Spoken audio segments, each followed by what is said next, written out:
திராவிட model ஆட்சியில நாடே திரும்பி பார்க்கக்கூடிய சாதனைகளை நாம பண்ணிக்கிட்டு இருக்கிறோம். நான் நெஞ்ச நிமிர்த்தி பெருமையோடு சொல்றேன், திராவிட மாடல் ஆட்சி போல பெண்களுக்கு முக்கியத்துவம் கொடுத்து சாதனை செஞ்ச அரசு இருக்கவே முடியாது. இது எல்லாமே தொடக்கம் மட்டும்தான், இன்னும் நிறைய செய்ய போறோம். திராவிட மாடல் 2.0 இப்ப இருக்கக்கூடிய திட்டங்களை விரிவுபடுத்த போறோம். இதெல்லாம் மக்கள் கிட்ட போய் சேரணும்னா நீங்க தான் வீடு வீடாக போய் பிரச்சாரம் பண்ணணும். என்னதான் ஆண்கள் போனாலும் அவங்களால வாசற்படி வரைதான் போய் பிரச்சாரம் பண்ண முடியும். இதுவே பெண்களான நீங்க ஆளுக்கு போலாம், கிச்சன் வரைக்கும் போலாம்.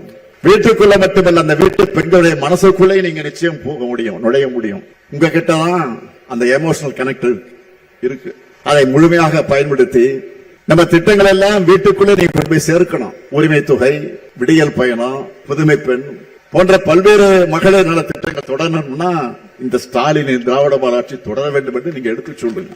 உங்கள் மகளிர் அணியில எல்லாருடைய பணிகளையும் நான் உன்னிப்பா கவனிச்சுட்டு தான் இருக்கேன். சோசியல் மீடியாவுக்கு இப்போ பெரிய அளவு ரீச் இருக்கு, அதை நாம முழுமையாக பயன்படுத்திக்கணும்.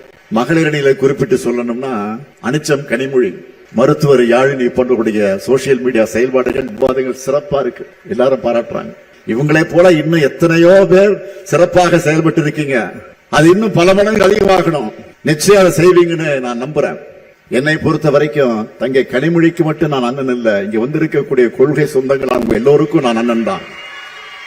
உங்க குடும்பத்துல ஒருத்தன் தான் நான்.